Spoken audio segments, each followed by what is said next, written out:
It's another Manly Monday, and this Manly Monday, we're talking about what your anger is telling people, because everybody gets angry.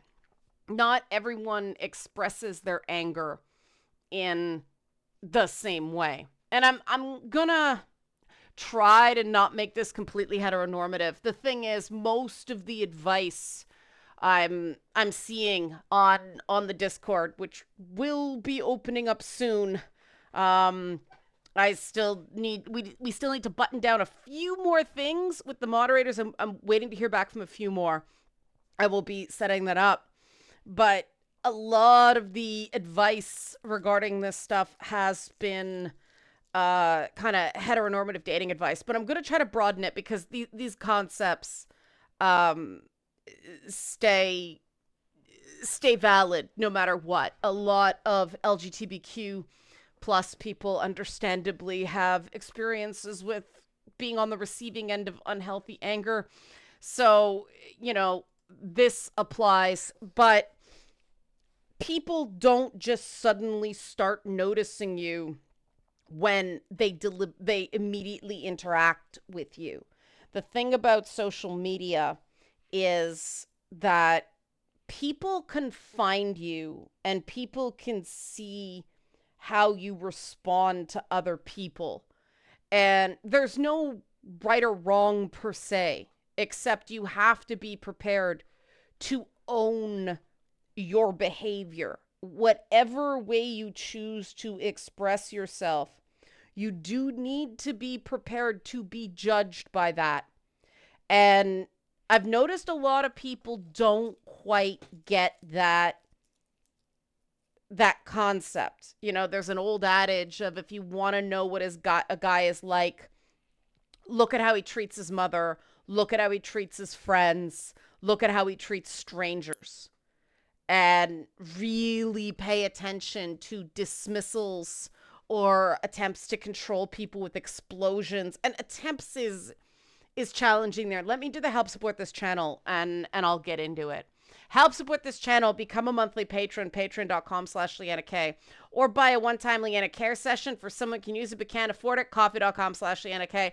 Or help fund the men's groups, gofundme.com.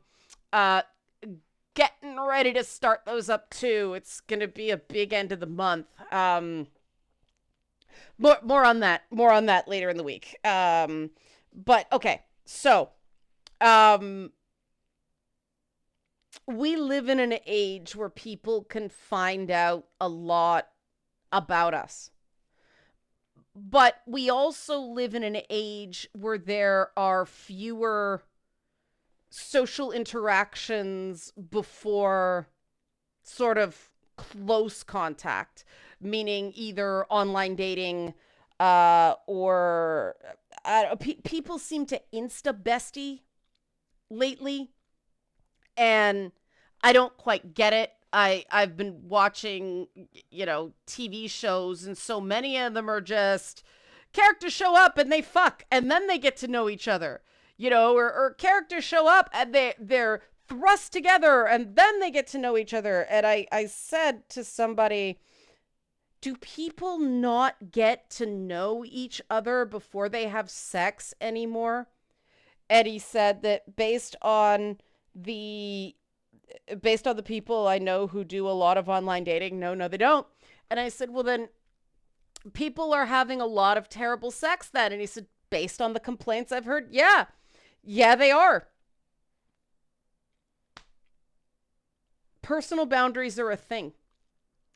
And why is my nose going red? Damn it. Sorry, I've been having some issues. Started last week, but anyway, don't mind the red nose. We all have emotions. We all lose our shit sometimes.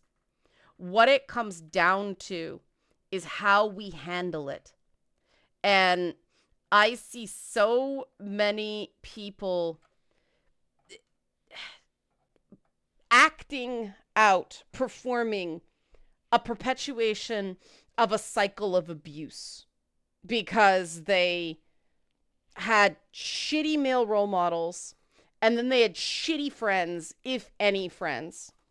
And then they got on YouTube and started consuming manosphere content.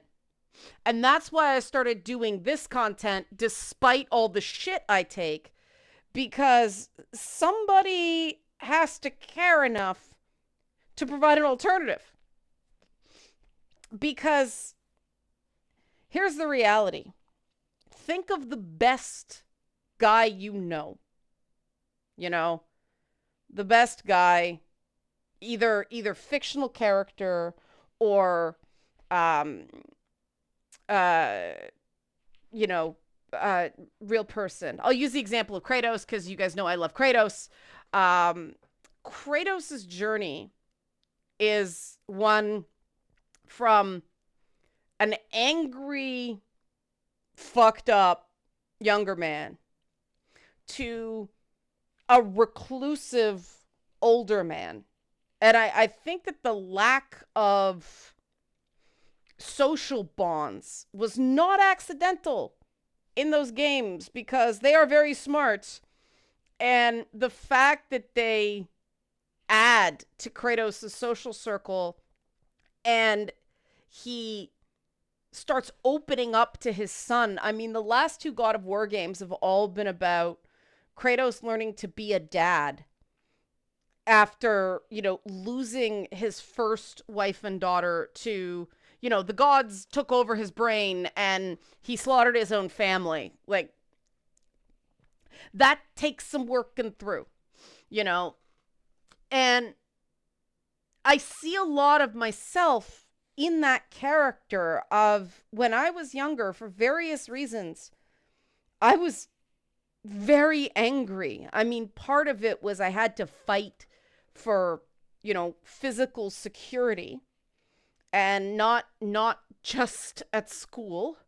Nowhere was safe. And you know, then there's a lot of mistreatment of women in journalism circles. Entertainment media, sure.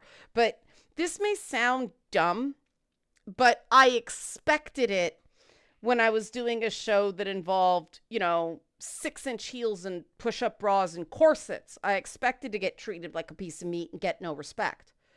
But it was actually worse as a journalist in terms of, you know, guys, some of whom were, you know, outranked me, sorted women into two categories.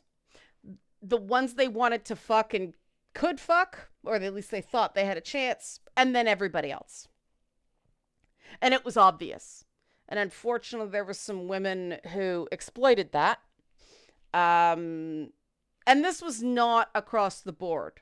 Obviously, there were some very good people as well, but there was a lot of sniffing around. There were a lot of networking drinks I had that turned very cold the minute it became clear I was married and that mattered.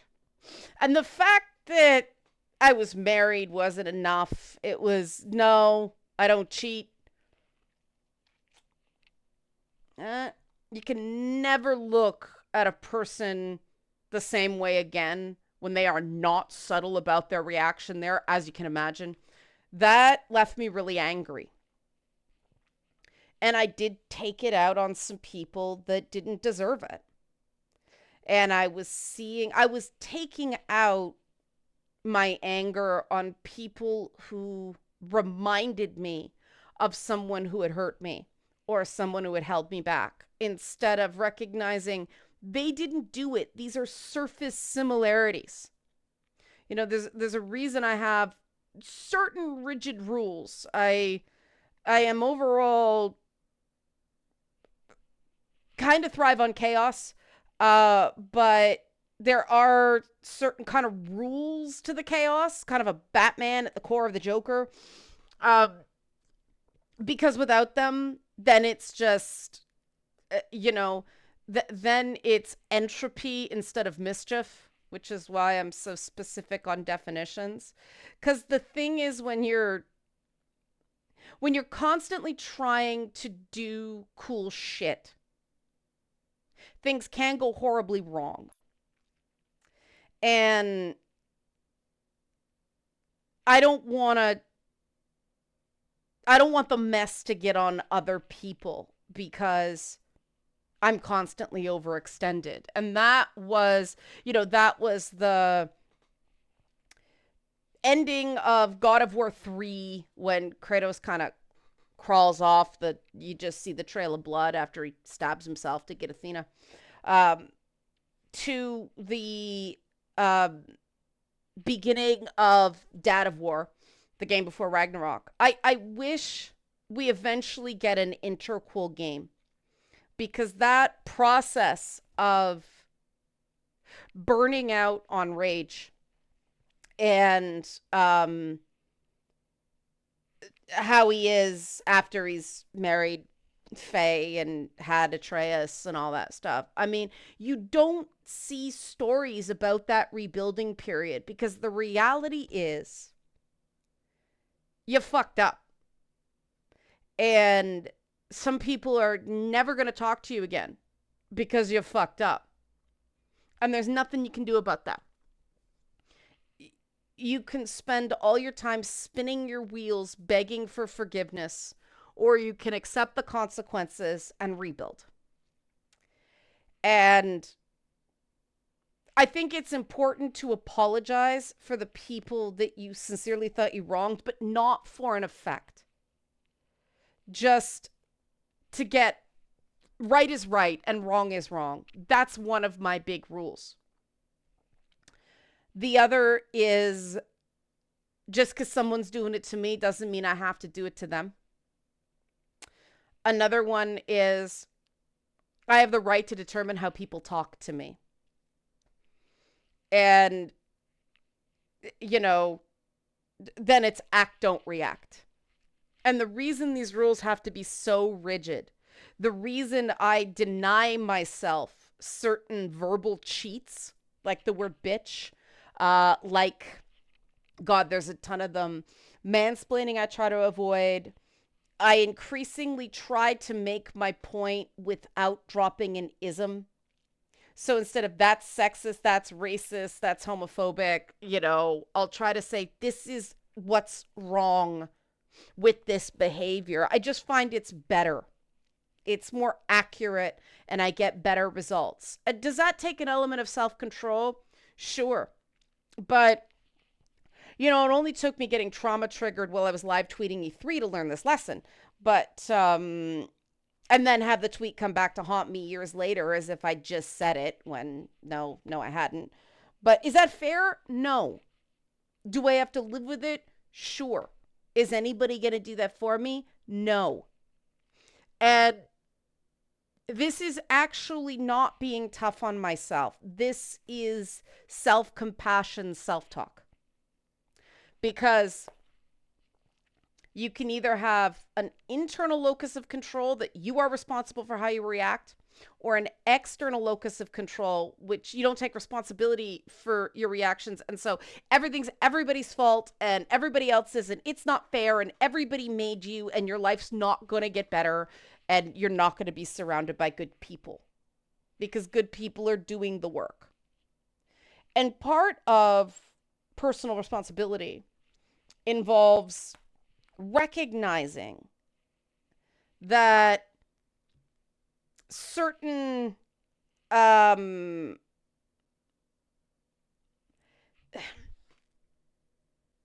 you do start with certain disadvantages,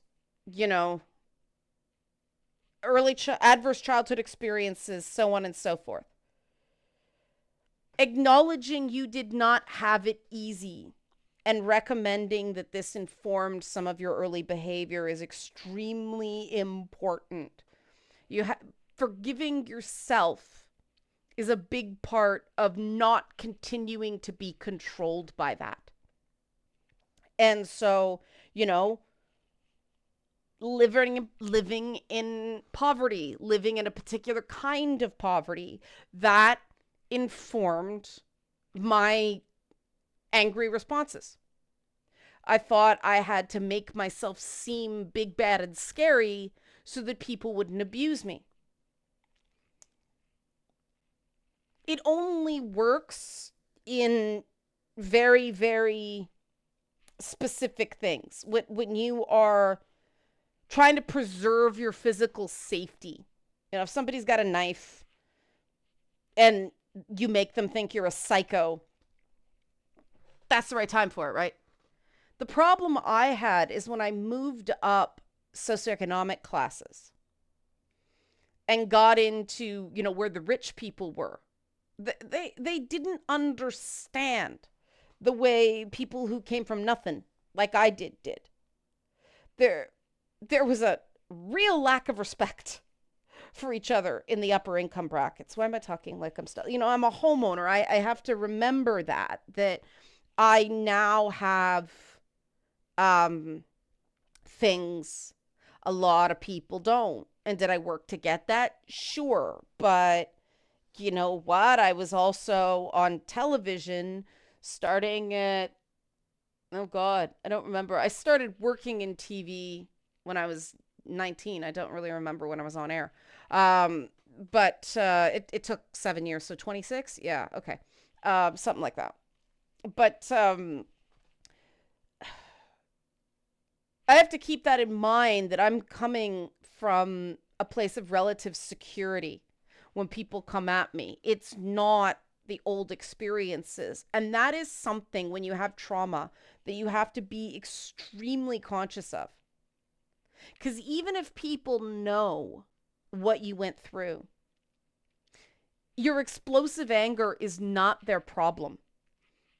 Your need to blame other people is not their problem. Your waiting for somebody to come save you is not their problem.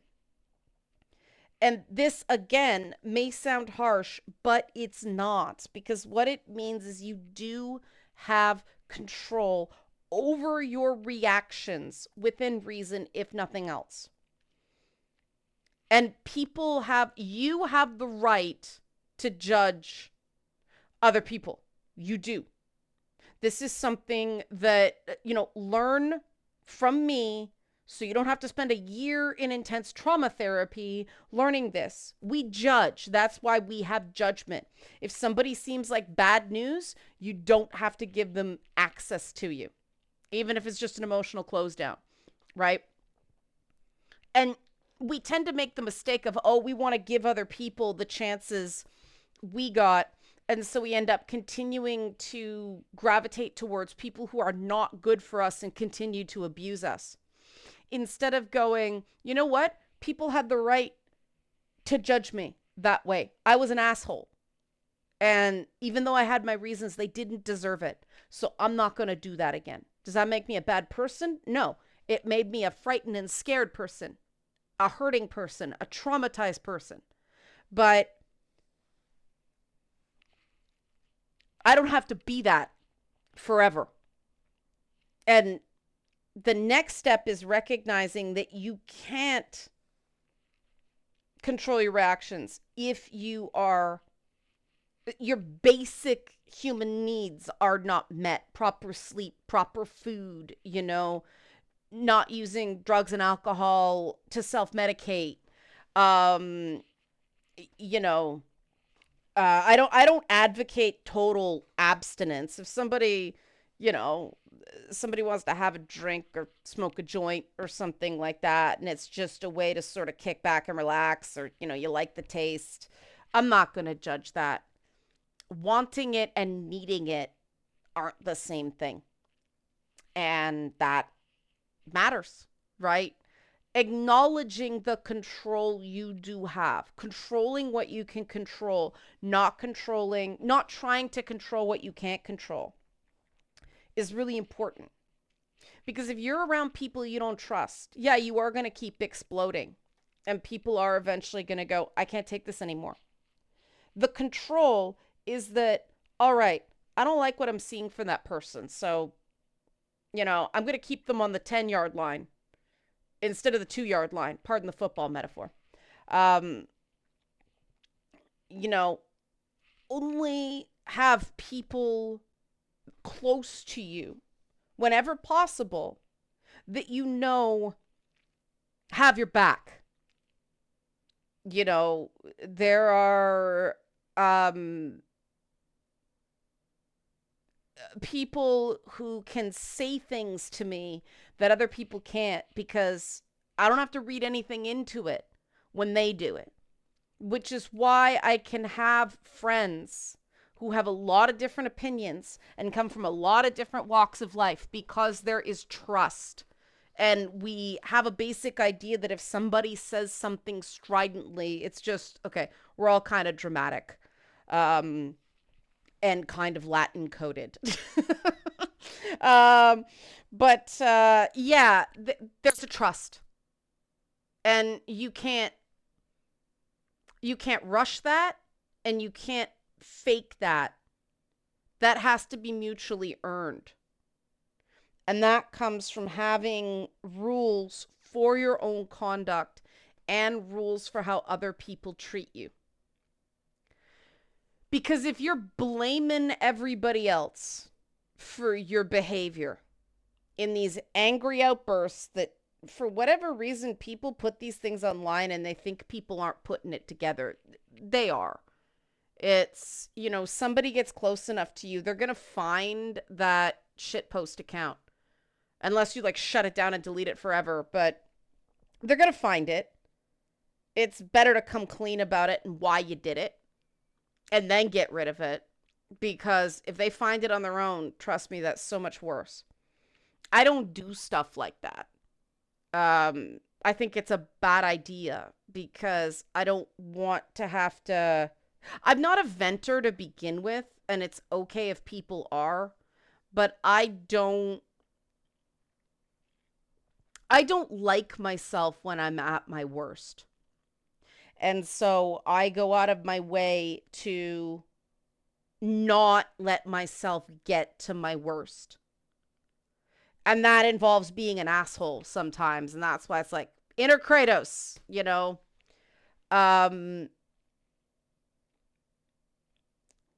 People can see you exploding again and again and again. And it's probably because you watch dad explode or an older brother explode and you thought that's what it means to be a man. It's absolutely not. My youth pastor buddy, I've learned so much from him regarding how to handle people with grace, because I realized, he gets mad. He's just real good at not letting people show it. But he is pretty good at just sort of Luke Skywalkering that shit. But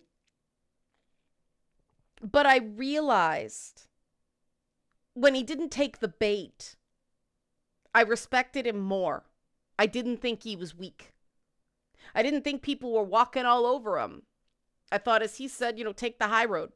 We called him High Road for a while because, he was clearly the best of us in that way.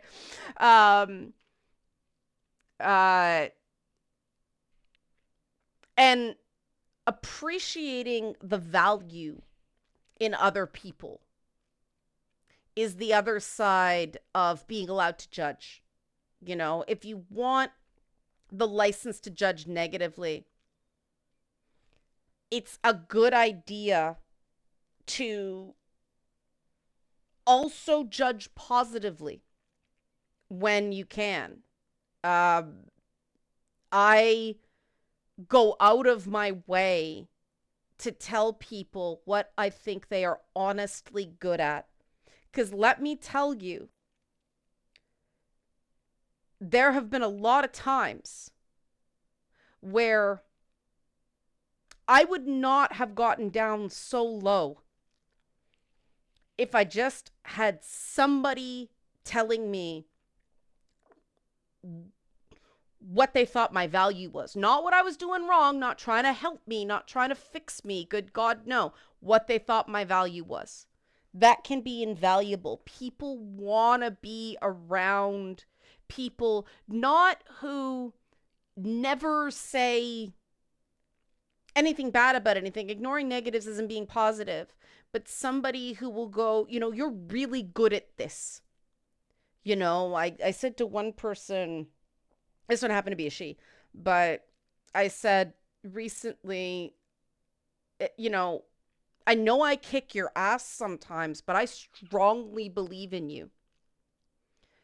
I believe very strongly in, because I do have that tendency to bite. And as much as I try to prevent it, the snarl happens sometimes. That's always going to be a part of me. I have a very strong fight response, and I have to accept that. Part of it is not let myself get worn down too much, but part of it is also because I'm going to have those moments. I also want people to know that I will absolutely sing their praises. I am also very, very careful to separate disagreeing with a behavior or not supporting a behavior and not supporting a person. I had to have a tough conversation with somebody over the weekend because they did content from did content on someone who badly bullied a friend of mine. And I said to them, I I like you. I think you're a good person, but I I cannot I am not okay with you doing this. Any attention is attention, any attention is promotion. They bullied. They're a bully. I hate bullies. I can't condone this. We're still friends, but I had to say it. Um and that's not saying there, I made a point to say I think you're a good person. And it's very important to reinforce that you think someone's a good person when you think they did a bad thing. Again, people want to be around people who will not go for their throats. The only way you really get trust with someone is that when there is a disagreement, you're both accountable and you both pull your punches. There is no shortcut. If you're habitually exploding in anger and saying a whole bunch of things you don't mean, or even that you do that are uncharitable or unfair, after a while, even the apologies aren't going to matter. People aren't going to want to be around that. It just, people have to know where the floor is. And if you just, if everything's an 8 or a 9 when it probably could be a 2 or a 3, that's going to matter. And there's a lot of that, enemies to lovers trope on TV and the trash talking and stuff like that. But I've never really found those relationships without a lot of work and without the behavior stopping. That they might be like fiery for a while, but they don't last because you're always on eggshells around the other person. Love doesn't come through insults, and love doesn't come from attacking the person, as opposed to the idea. And that's either in your vocabulary or it's not. And that's why I work very hard to take those things out of my vocabulary, because people are watching how you get angry. And it's very hard to not be angry at something these days. But angry does not mean out of control. Angry doesn't mean enraged. Um, And angry doesn't mean there are no consequences to what you say when you're angry. And if you do lose it, it's very important to let a person know that you were wrong to get that upset at them. They didn't deserve it. That you didn't deserve that goes a long way. It goes a long way because we all lose it sometimes. And so many people come from a background of trauma where they were told they deserve the abuse. If you do slip and you do step into abusive language or behaviors, telling the other person it was you, it's your responsibility, here are the steps you're taking so that you don't end up there again, they did not deserve that, is incredibly, incredibly powerful and important. Owning your shit matters. And I'm doing this on Manly Monday instead of a Wellness Wednesday because anger is often depicted as the only acceptable emotion for men. And I really invite guys to get out of those brainworms because if you don't show other emotions and you don't remember that mutual trust is mutually earned. Yeah, if you don't take little risks and see if somebody is going to punish you for having an emotion other than anger, you're never going to find the people who will treat you like a whole person. And yeah, it can be painful to find out that somebody punishes you for feeling something other than anger. But it's better to find out sooner rather than later. Because that's the kind of person they are or not. It isn't, oh, you got sad the wrong way. You got scared the wrong way. If you lashed out, well, then that's the anger again, right? So there are people out there, and a lot of guys don't believe me about this, but there are people out there who would much rather the authentic emotion instead of the anger masking.